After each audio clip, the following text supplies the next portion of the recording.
Over the weekend, Nigerians have taken to social media to criticize a private tertiary institution, Bowen University, Iwo, Osun State, over the Iwo, Osun State, over a Twitter post that they believed mocked the Nigerian students in public universities who have been home for over 5 months, about 6 months now, on a prolonged workers' strike. According to the post, this is what finishing 4 years in 4 calendar years in a Nigerian university looks like. You should be here too. So trust, we've discussed, it flows with our conversation. The angry youths, the bitter people, bitter average Nigerian, frustration. You've been at home for months and your parents cannot afford Bowen. They lashed out at Bowen University for what they considered insensitive. But some people feel like it's not sensitive, like they're a business and they're marketing. Nima, do you feel like, should I let Nima rest? Nima, do you feel like it was insensitive of Bowen University to rub it in people's faces that they finished 4 years in? BC already said that Nigeria, the Twitter space now, they don't want anybody to enjoy. If you are eating whatever, don't put it in our face, How do you think, was it insensitive for Bowen to have come out? It was. Certainly was. Stating the obvious. It's like calling a hungry man sitting on the road, you poor hungry man.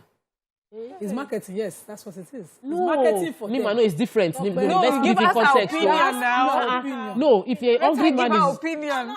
It's the same thing. Okay, let me hear you. So a hungry beggar sitting on the road asking for money, I say, I won't give you this hungry man. That's the way it sounds. But when he's saying, this is what it looks like, you should be here. And these are students who would already have taken that alternative if they had the means.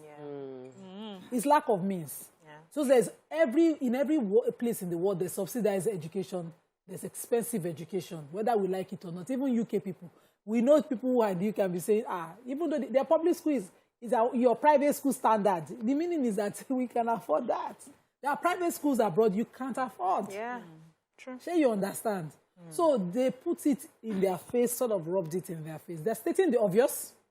We know already. Because of the situation on ground, not caused by them, but the ineptitude of government over years. Exactly. But the people who received this news, if they were depressed before, they were doubly depressed.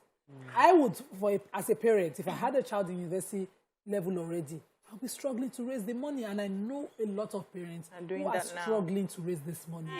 I get that, but I will tell you that when I was going to school, I went to ABU Zaria. There were people in that school that could have afforded to go abroad. There were people in that school that chose that school because they felt it was better school. There's a list of best universities in Nigeria that just came out. UNILAG came #1. There are people who will put their children in UNILAG over a Bowen, a private school, private university. So it's not just about means. I know that's a valid point that you made, but that's not the only reason why some people are in some schools. It's because there's pedigree, whether we like it or not, federal universities, and so people will be there. Good. So when Bowen says this is how to sell, they are selling to those who had made a choice, who can make that choice of being in a federal school but going through these issues because of government ineptitude and can afford to go there. And they're saying, see, every university is out there selling their market. Who knows if Bowen has been selling this market for many years, but you just saw it this year. Because this year, 6 months down the line, you're still at home. If you had checked them last year and they had used the same thing, it wouldn't have made any sense to you. But for me, the one that even gets to me is that how sad for us, really. Because when you look at schools abroad, when they're selling themselves on maybe innovative courses that had never been done anywhere else before, or the fact of many years of doing amazing things, but we are just using 4 years to get out of school. I think that's our requirement to be in a better school. That's what makes me sad. Really, that if you are going to be a competitor and opposition, all you have to offer Nigerian students is to finish in 4 years. No strike. That's it. It's very important that when you are encoding a message, you will take cognizance of all the possible decoders of that message. Wow. Yes. And even in marketing, I'm doing a course on marketing now. You need to take cognizance of the sensibilities of the times that you are passing that message. However the intention is. You see this thing that is called intention? We cannot see it. We don't know it. It's the way we receive what you have given to us that will tell us the intention you are meaning. And in one message, we can have 15 different intentions read into that particular message. Now, to be in a climate like Nigeria, where you are aware, it's obvious that the government has failed the public institution, that's a cliche. If you were abroad, you can be sued for that. Hey. Yes, marketing. I'm talking marketing now. This is cost now. Exactly. You can be sued for that. People can take it that you are not sensible to the pains they are feeling in marketing your market. Wow. So we need to be very, you didn't need to state it. We already know. Abi? People seeing Bowen or other schools graduating in 4 years already know. Parents are already crying and saying, how can I get my children? They have cousins in their families who have gotten into school 4 years and graduated in 4 years. They already know. At the times that you see, everything has to do with being able to show empathy. He made a strong point on sensitivity. It's good to raise resilient children. And whether you give it or not, genetically we are resilient people as Nigerians. Yes, we are. But are we emotionally intelligent people? Genetically, no. Are we sensible people? Sensitive to other people's condition? No, we have to learn that. Yeah, I agree. But we should be teaching that as an institution. Bowen should not be rubbing in the face of the more. I'm telling you, they did something counterproductive. Wow. If I were someone who could afford a private university, Bowen would be my last choice for what they just tweeted. Wow. A fact. Okay, so Nima, you know, during the break I mentioned your hijab. Somebody can look at your hijab that is shining. And I will turn it down. And the person I will will turn the other edge. Let me explain to you. Wow. I come from a faith where the Prophet Islam preached. Do not rub food in the face of a hungry man if you can afford it.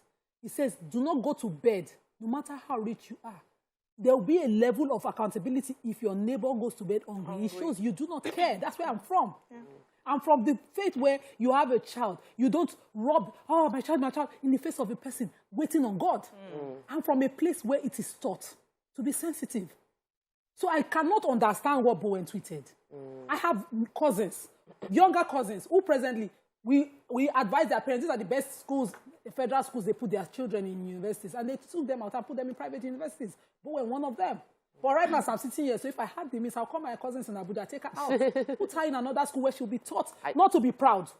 Listen, whether we like it or not, want to balance it, they're selling their market, but they rubbed it in people's faces.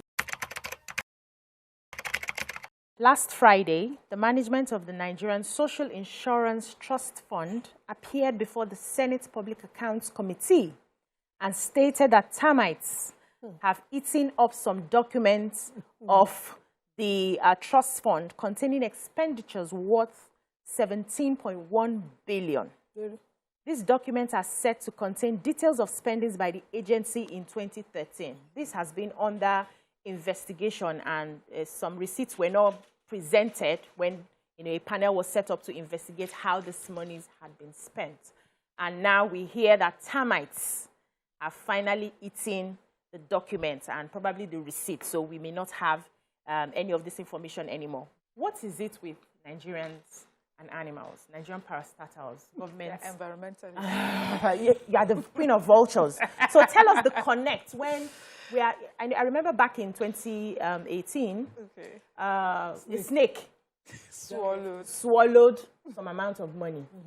I think there was a monkey too. There was another incident where a monkey as well swallowed some amount of money. What is it? Why do we keep hearing things like this? Okay, but the story out there for this particular case is that there was a container that they had moved many of their documents into and had been left, to the mercy of the elements. They said rain definitely fell on it. And then, of course, over time, termites will do what termites do. So there are two things here. The fact that in an important probe like this, you do not have the documents necessary to back up whatever claims that you have, and that the excuse you give is that termite is just, I want to say embarrassing, but is it really? This is Nigeria. Every day we hear one thing or the other. There's nothing that shocks me in our country anymore. But also there's the fact that this I know very much. You go to some parastatals and some office and some documents you want, usually from maybe 10 years, and they're usually by the time they bring them out, you see them looking you see them looking really old. thank you. They're not kept properly. They're not stored properly. And I remember there was a time they said when the computers came in, when every, technology and computers everywhere, the idea was supposed to take this information from these old files and the old way of doing things and put them on the systems. Obviously, we haven't done that, or we are now using it as an excuse to, so that we don't get called out for some bad behavior. This, for me, is a serious case of corruption. Yes. And if you're unable to provide the information or the data or the documents needed to, you'll be in big trouble. This should not be an excuse. But this is from 2013. I guess now what will happen is you have to call all those people who were, involved that year and call them to answer to this. But why would you have documents and everybody knows that you have this document just left outside for rain and termites to feast on? So I think that, even from government agencies that would expect to hold some agencies to account, they don't keep copies of some transactions themselves. And then we don't budget properly. Why would you store certain sensitive documents in a container outside, open to elements? There are several storage facilities that are modern. Yeah. I'm not even talking of the tech ones now where you put up in a cloud, you put in a flash, in a diskette. As lawyers, when I was interning with one of the lawyers then in Festac, we had a very good safe drive, and it was fireproof and everything proof. So I don't understand how a government establishment, a full government, will not have, such storage modern or unique storage safe for keeping things like that. That you go and put them in a container so that termites can go. There are certain storage implements that you have, nothing of elements of God can reach them, not even fire. And so we know whenever these things happen and a person comes before any proper and says that it's a cover-up, clear. It's corruption, it's a cover-up, and there's no excuse for it. Imagine that within the CBA, they are telling us that they cannot find the document. This country will fall. Yes, so now what some kind of heavy lie that you don't even probe. So we know these things will go bad. Things will happen to them. But Nigerians, when you hold an office, you must learn to keep not just copies of those things, but to keep them well in case you are accounting for them. And when you are handing over or you're leaving that office, feel proud to hand over to the next person. Neatly. Good records of how you held office. Issue of management, we need to deal with that. Then secondly, who do we now hold responsible? How do we deter these kind of stories from happening again? Whose heads are going to roll in this kind of thing? People used to go to school to learn how to keep documents. It's a cost. I mean, it's a job. It's a proper job. And I don't know if anyone does that. I know a lot of things are phasing out, but, this is something that we need to bring back and encourage, because obviously it looks like Nigerian civil service is struggling in that aspect. But, if we constantly just keep talking about it and making it newspaper and everybody laughs about it, nothing will be done. We just need to see that people, although I hear that people have been sacked, but, sack is not enough. It's never enough. Yeah. We need to punish people. Yes.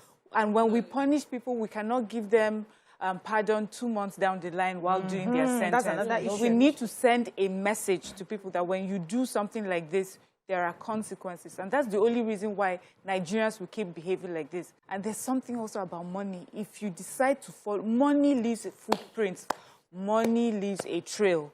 Unless you are not looking. But if you want to find money today, you will find it. Even this amount of money that they have said termites have, they can trace it. They can trace it. In fact, they said that some of these went to some accounts, yes. Personal names and some companies. So it can be traced. We'll find out why they ended up there, and everybody will be able should give account for what amount they got and how they spent it. So there's this tweet we found on social media that has been generating a lot of heat, and we decided to take it. This tweet was made by Prince Olumuyiwa Adejobi, who's apparently a police officer. And he says, I was driving today in Abuja, and one road safety officer who wanted to arrest me for using a phone heard me instructing the DPO to put one person in the cell. He saluted me and passed me. This is to say, to every rule, there must be an exception to save some situations. And he puts laugh out loud.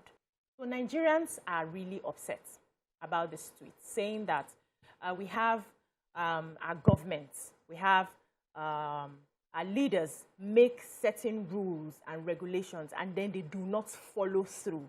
But they can harass individuals and, regular people who somehow disobey the same rules that we see them disobey clearly. Everybody's talking about, they say some people are being arrested for taking one way, but then they see police vans, they see the army all taking the same one way that they're talking about. When we make these rules, are they supposed to be exceptions? And how do we handle these exceptions? Yes, there are exceptions to every rule, but it has to be in issues of security and emergency. He tweeted to let us know that this wasn't an emergency. He found it funny. Laugh out loud. For someone I haven't met and I've always respected, because there's been consequences of police officers' abuse under his watch, which he has also informed us of. And this just suddenly just flattened the high level I was putting in for me. He tweeted and he found it funny, and this was no emergency. I've always thought that this issue of no phone calls while driving should be reviewed. I drive with my earpiece on. Some people have Bluetooth speakers. You can have a chat. For long while I was on this show, I need a phone call to keep my eyes open when I'm driving back home.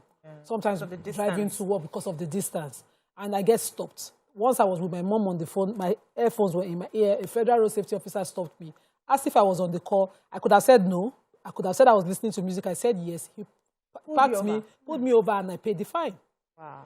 And I kept saying, but I didn't have my phones in my hand. Sometimes I have my phones in my hijab, and it will be an issue that why do you have your phones in your ear? Once I was stopped for being on the map and driving, and I said, I'm on the map. I'm trying to follow. I don't know this area well. I was parked by a police officer. So I don't see the emergency in this. And for someone who's been parked so many times, I don't see the emergency in his tweets. I expect him, as the image maker of that institution, to be more responsible. He can be in the line of his duty and say that I was parked and taking a call. He said, I was saying, put somebody in the cell. This could be serious. It could also be a joke that I was on the phone and somebody just parked me. Because of who I am, I just say, Dibio, put him in the cell. And But the cell could be an emergency. This is too, for someone in the PR business, for someone who is in the image-making business, this is just too wrong. All shades of it for me. And I don't expect this to go without, of course, the backlash that he got on Twitter, but I expect even more as a person. I expect him to apologize for this. He should know that he has done something wrong for the same things that he has called out for, and should not just wipe this under the carpet as it has speech. It just comes across as being irresponsible, especially because he ended it with LOL. So it made, like it was something that was, not that serious. But if he had not put the LOL, I may have taken it to mean that he was just trying to talk about situations where it requires that there should be exception to the rule. Because he says this. This is to say, to every rule, there must be an exception to save some situations. If he had said that, then my question would be, what situation was he trying to save? What situation needed him to be on the phone, at that while driving to save? But when he put that LOL, like, as far as, But since you've dealt with that, let's also talk about situations that need to be saved, because there have been situations where I feel that the police would have handled it better. This road safety officer that stopped him thought he was in an emergency and handled it differently. I have seen police officers, no matter what you explain to them, you will park. This is an emergency. That child is in the back of the car in pain. I'm rushing, you're going to school. They don't want to hear. You will park. There's a tanker that has just fallen over there. This is another way where we can all pass, or else all of us will be in traffic during rush hour. Oh, I would like to have seen a police officer try and, direct traffic. They don't understand those situations. So if he's talking about situations that will save something, I think he should have used this to explain that. He made it seem like he was just talking about, being more powerful than a road safety officer. Prince Olumuyiwa Adejobi is the police first public relations officer. I'm on his page right now, and I'm seeing his response. He's retweeting questions about this tweet and responding. He said, it has never happened before someone got the cruise. Don't castigate me for this. It's simple logic. When do road safety officers close? We need to reason fast when we see messages. Okay, so can I even call? Yes. Wait now. Write-ups before reacting. This is how many of you spread fake news. I won't catch plenty. I beg, just give me time. Please, I'm seeing loopholes, but let's see how people reason. Road safety officers don't work beyond 6 p.m. Okay. And then he says, whenever he's driving, there's one he said, it did not even happen because I don't drive myself while on duty, except off duty. And road safety officers don't operate at 6 p.m., max 7 p.m. I only tested the strength of fake news. You can see how it's spreading fast like a hammerton. Sometimes when this sort of thing happens, anybody around you should take away your phone. In responding, you will dig more holes for yourself and you'll fall in. It's not your job to test fake news. People can call him up on that. He has a job to protect the lives and property of people. No, and the image of the police. Of the police so it's not your job to test fake news. That's not what you're supposed to be doing. And also, I do not even think that Nigerians don't understand that there are exceptions for every rule. We understand that. One of the reasons everybody is getting upset is the fact that we observe the abuse that goes on. It's the abuse. If Nigeria was the way Nigeria was when I was growing up, that we didn't have this much abuse, and once in a while you see a police taking one way and all that, you won't raise an eyebrow because you understand that something is happening. And how do they pass information when something is happening for people to understand that they are supposed to be doing this now in cases of emergency? It's the abuse that Nigerians are worried about. And what this tweet, if you ask me, has just done is the fact that anybody can just feel, I can get a police uniform and act like a policeman and get away scot-free. And we have a lot of people who are doing that right now. So this tweet should not come from him. He should stop responding, if you ask me. This week, President Muhammadu Buhari directed the Minister of Education, Malam Adamu, to resolve the prolonged strike embarked upon by the 4 university-based unions and report back to him in 2 weeks, which is 14 days.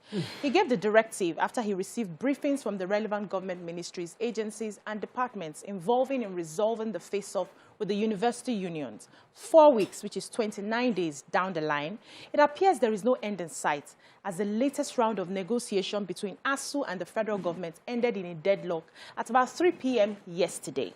Now, the question is, who will break the deadlock between the federal government and ASU since the 14th of February? This issue of ASU since the 14th of February, we have been going back and forth. They've been having meetings upon meetings. Committees have been set. There was a committee, I can't remember the exact name now, before this Nimi Briggs committee that has been set. And one of the issues ASU had or complained about was the fact that they come together, they, come up with these meetings, make their recommendations, and the federal government will say, we'll get back to you. And then they go back. And the latest anger I was reading in the papers yesterday was the fact that the federal government was bringing it down to just their salaries. We pay you people, increase your salaries, and you can go back to the classroom. But as we're saying, this is beyond just salaries. We're fighting a fight that will benefit the country entirely. Please, what are your thoughts on this latest meeting, first of all, and the deadlock? No headway. It's so sad that the meeting ended in a deadlock. When you have a crisis, I remember I did a course on arbitration and conflict resolution, and in the course they mentioned that you look for beneficiaries of a war. When you try ending a crisis and you cannot end the crisis, look at the beneficiaries. If you find who the beneficiaries are, they are the ones you talk to. They might not be directly involved in the war, but you talk to them, you are able to stop the benefits from flowing to them. We have beneficiaries in this crisis. The beneficiaries are the people who own private institutions. Sure. They are benefiting. So the conversation also is the beneficiary, the people that are at the helms of making the decision are not in any way directly impacted by whether it works or it doesn't work. So this decision, we cannot talk to ASU about it. ASU has declared these are the challenges we are facing. Any palliative you give us will still continue to make it worse. It's like you have a wound. If we don't deal with it, it will be amputation. And you are saying, let me just bandage it for you. That's where I see the analogy I see from ASU's side. We have been bandaging this thing. If we don't deal with this thing now, it's amputation. It will rot, yeah. And the amputation will not affect the leaders that are making the decision. So who are the people that are involved in this conflict? We have our ministers, our negotiators, who have nothing at stake, aside the fact that maybe they will lose the election, and they really know it might not affect the election. Until we Nigerians make our leaders understand the impact on our lives, we are not going to deal with the issue. It is far-reaching, and this is a deeper look that I believe everybody should have. I was listening to radio this morning, and somebody was saying that even ASU chefs should shift. Why is ASU grandstanding? Wow. And here is the thing. Being a Nigerian does not mean that you will continue to collect whatever is thrown at you because you have no standard. So we have been managing, and our public universities, I went through public universities. The average politician that we have right now went to public universities, but they dare not allow their children go through the same thing. What did you do to change the situation? It starts from leadership taking responsibility for what has gone wrong and making a decision that whatever it takes, we are going to fix it until you give a deadline. If you think you can finish it in 1 week, you finish it in 1 week. If you give yourself 1 year, you finish it in 1 year. Let the government get a deadline from Nigerian people to fix this issue. It is not just this that is an impeachable offense, insecurity. The Senate and the House of Reps should make an impeachable move on the president if students remain at home. This is 6 months down the line. 6 months down the line. I wanted to try to not be with ASU, but it's almost impossible. I think they came to the meeting with a deadlock mindset as government, yes. So that's why all the meetings end in deadlock. Because, government is the person who can change things. The person who we have voted to manage our common resources to change things. ASU is an institution or a representative of, our educational sector asking government improve infrastructure. And every time you go to the meeting, there's a deadlock. They came to a meeting with a deadlock. Mindset. So that there will be no solution. ASU is clear. From 2009 till date, about what they want. One key outstanding one before UTAS and IPPIS featured was improve our public institutions of learning. Grow our institutions. This form of our education, our government, our educational policy makers are not up to date about artificial intelligence, new modern forms of education, new modern areas of knowledge and growth. They are not. And ASU is screaming, update us, upgrade us, don't leave us as we are. We can't remain stagnant. And the same people will then say, okay, institutions should put an age gap on employment. Of course, you are only advocating private universities. Just as we had the private institution come and water down our public schools in primary and secondary. Every of such meeting, there's a deadlock. The one that pains me most is that the president finally, seems like he has heard that ASU has been on how many months straight. Just like he just heard. He now gave a directive to the Minister of Education. Give me, you have 2 weeks to give me a report on this. After the meeting, when the report came, what did you see? So, lip service again. Now, my question is, what will it take the federal government for ASU to get back to school? What sort of conversations should we be hearing from the federal government that will show us that they are now ready? Or should we just assume that this is how it's going to be? So I know that whatever happens, ASU will not be on strike before election. That's it. You think they will settle that? Whatever happens, it's about interest. When they realize that this interest of ASU is going to conflict with their electioneering process and it might cost them the election, they will settle. Because at that point in time, it will get to them. But I think it's a willing mind. I've said it in several fora. A willing mind will find 1,000 ways. An unwilling mind will find 1,000 excuses. Yeah. So when you are willing, when you are ready, you will find a solution. So according to Andrea Ekeng-Iyang, the Special Assistant to the Cross River State Governor, Ben Ayadi, on strategic communication, he says, until you are married, you remain officially single. Stop wearing uniforms like couple around the streets with pictures of you both all over social media because you may actually be scaring off your real suitor. A serious man will not date you more than 1 year. If you like, hear. If you like, don't hear. If you like, continue. That's what he said. Continue telling people you have a serious relationship. That's what he said. What are your thoughts on this? I don't know how to put it in proper English because these things are very, very Nigerian, let me not say African. So you're dating, let's even bring it to the Yoruba people. You're dating and his family gives you certain expectations. You people are still dating. I remember that, because I am from Edo, they will remind you that, no, you never marry you. Don't be making they go their house, So they will then give you certain expectations that you think that you can then demand reciprocation for them while you guys are dating. So, for instance, his sister's baby naming, you show up and cook. No, you don't just pound cook. yam. You have to show up. Please. When you are showing you up, people should calm down, please. You are both showing up together. Yeah. Then they give certain cook. Some people cook. Some people show up to come and do the whole work. So that's even going far. But, I'm even talking about the simplest ones. You showing up with him, then you show up in a particular fabric. When you go, you're sort of attaching. And you expect the reciprocal, actions as well from the Oga. And then suddenly things happen. Or you can't even just say, I'm not interested in that, your cousin's party. Really, we don't want to go. And you're dating me, those kind of expectations. How does a girl say, we are still dating? These are my limits. Because your mother too will call you, say, do you have ons? It's all of us, we did it generations back. It's a normal thing. So you do this when you're dating him because you people are looking to get married. But this is a relationship. Is that not, the person can just decide not to. Is that not showing faithfulness? I've seen people who dated for longer and the relationship worked.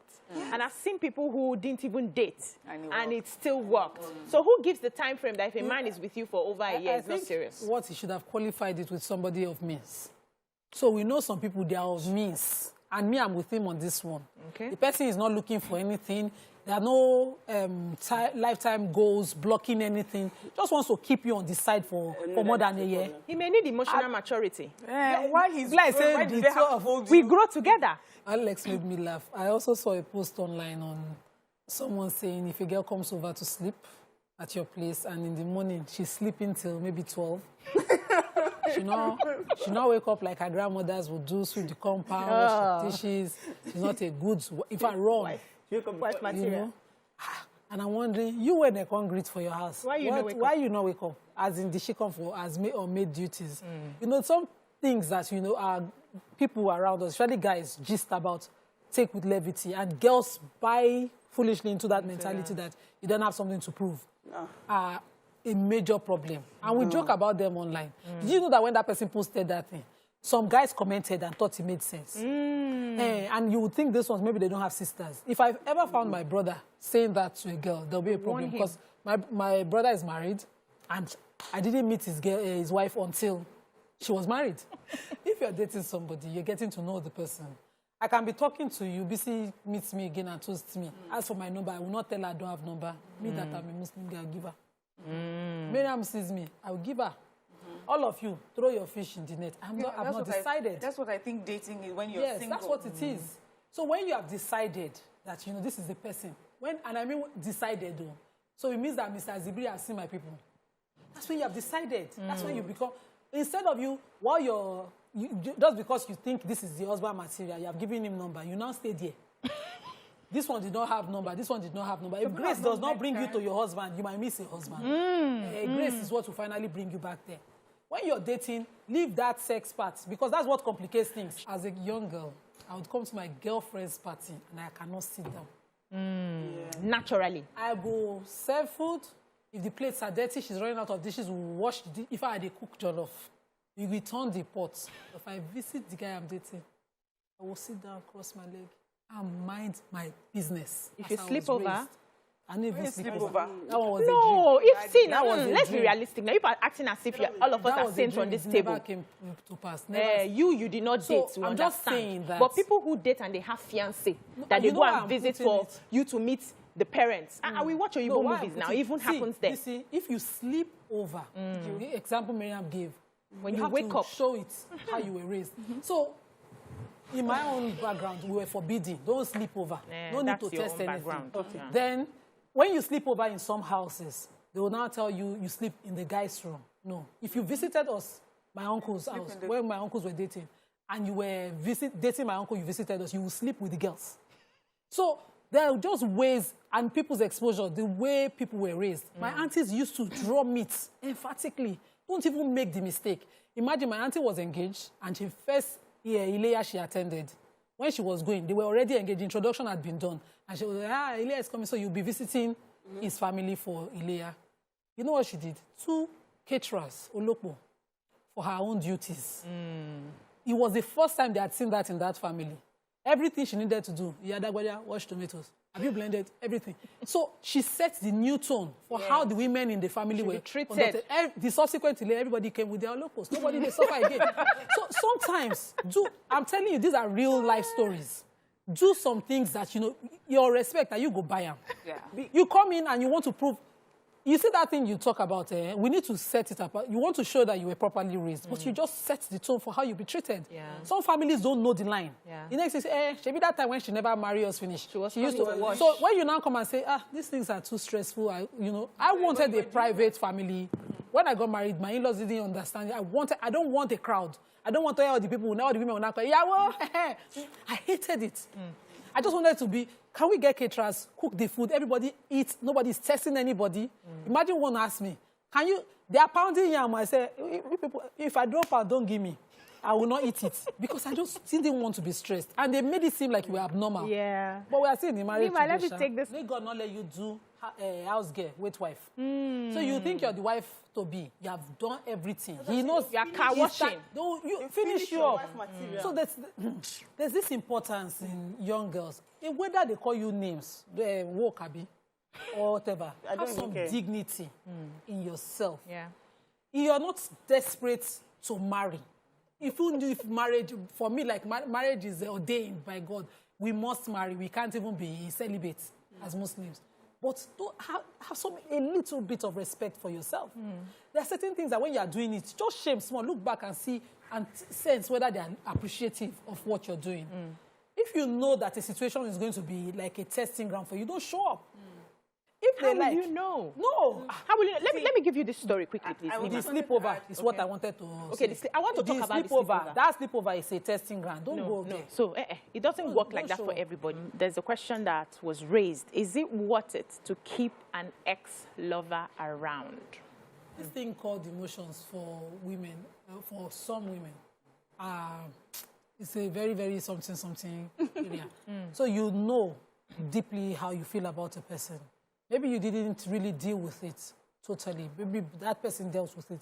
That person just thought it wasn't worth continuing with. But then you think it's okay to have that person around you for whatever reason while you're in a relationship or in a marriage. Don't think that should be sustained. That should be allowed. Especially when you know how you feel. So you don't want to make that person's continuous relationship with you a standard for checking on the excesses or shortcomings of the person your current partner with right now. For instance, you're already married, and then maybe your husband would never help with the dishes. And this person that you know, maybe because you're so in love with him, you still have some images, be thinking, if it was him, he still does dishes. Some women... Those comparisons keep coming. Yes, they keep coming. If you know you are mature enough, you can deal with it. You can continue whatever working, friendship, whatever that you have. What about the other comparison on that shit? God forbid, but I don't know not. The Lagos State government has extended Okada ban to 4 more local government areas and 6 local council development areas. The Commissioner for Transport, Dr. Frederick Oladeinde, confirmed the development, noting that the decision was approved after a review of the earlier ban on commercial motorcycles operation in 6 local council areas. Joining us on the show today is the Special Advisor to the Governor on Transportation, Honorable Shola Giwa. Welcome to the show, sir. Thank you. It's my pleasure to be here. We would like to hear your thoughts from Lagosians who've experienced the ban, benefits, not benefits. So why the review? What was going wrong? What was going well? Why was there a need for a review to expand the areas where the Okada ban is being implemented? Thank you, Tokwe. Basically, for every government, you have to sit down and review whatever action, whatever policy you're put about. So sometimes this year, the first ban was started June 1st. So as a government that listened to people, we had to get views of people, feedback, how has it affected us. We spoke to them. We got feedback from the General Hospital. We got feedback from the police. And then we said we have to review this. So on Tuesday, we called a town hall meeting. Being a government, the government of Babajide Sanwo-Olu is a government that listens to people. We want everyone to be involved in whatever it is we're doing. So we held this town hall meeting. In fact, it was BKO that Babajide was the one that compared that debate. And what happened? Everyone there, from all facets of lives, the religious leaders were called, the Obas were called, CDAs, the military, even the civil society were there, and even the academia. And unanimously, everyone was of the opinion that Lagos State should ban the activities of Kada as a commuter forms of transportation. So that's what everyone said. What we've done so far, it will be starting from Oshodi down to Etiosa. So the connecting Oshodi, Mushin, Shomolu, Surulere, are now captured. Bagada, Isolo, that is talking about the airport road and all that, up to Etiosa, Lagos and VI Sule. So it's something that we sat down to do. So all the major express roads, where most of these accidents happen, the major highways is where we are focusing on. And then Okada enforcement is something that's very risky. These guys will do anything to escape. And we don't want to lose lives. Even though having those Okada on the road is causing lots of lives to be lost. However, even enforcing them in the first place can lead to loss of life or accident. So we have to balance it. Can you tell us exactly what the stakeholders, what were the things that they noticed that they thought that this should be extended? They didn't ask for an extension. They asked for a blanket ban. Yes, what? A professor from Ogun State University, Professor Badejo, actually gave us a paper on it. Okay. And we saw the numbers of deaths, the numbers of accidents that is normally recorded in our hospitals has gone down drastically. Even the police said the number of crimes, the rate of crimes in the areas where we have banned it has gone down drastically. Fantastic. So based on that, so people can now sleep, people can now walk, because people can't even walk on the roadsides. So the idea is this has become a menace. And then what Lagos State has, the plan of Lagos State for commuter transportation is mass transit. Yes. So no country will actually say the way to go is moving by bikes. So basically what we look at it, there are two ways. We've spoken about security and then health issues. Now, we now want to talk about the issue of employment and the economy. So basically, Lagos State are putting so many things in place to make this easy. We have the Lagos State Employment Trust Fund for SMEs. Is it available to Okada riders to go there and say, I was riding a bike before, now I want to get a job? So we have, WAPA, okay. Ministry of Women Affairs is there, that we have so many vocational schools. Centers, I know. Then we have the Agric, yes, for farmers. If you look at this, we said these Okada riders are from the north. What they were doing before was actually farming. So the idea is about quick money. Everybody just want to make quick money. And there's no easy ride to success. We have to be able to do something. So we have to just suppose we want... So you're saying the information now is people that used to ride bikes before, they can now go to their farm lands. We have Agric, yes, they will get. So also all the vocational centers. And now there's something you're not looking at. What is the age range of the people that are riding this bike?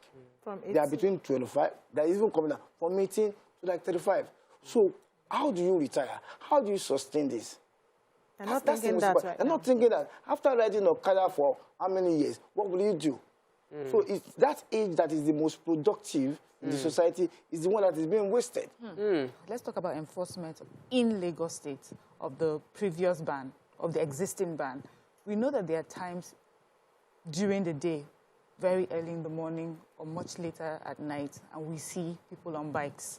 So it means that the enforcement is not 24-hour enforcement. And also, we need to understand, are there a particular group of people that are allowed to use their bikes, like soldiers, police officers, dispatch riders, especially when we have stories of police officers trying to enforce a ban and soldiers attacking them for doing that? Okay, so basically, for every law that we have, the police is empowered to make sure that those laws are enforced. That's the most important. And the police works 24 hours, 7 days a week. Okay. Yes. If That's you what say they sign so, up.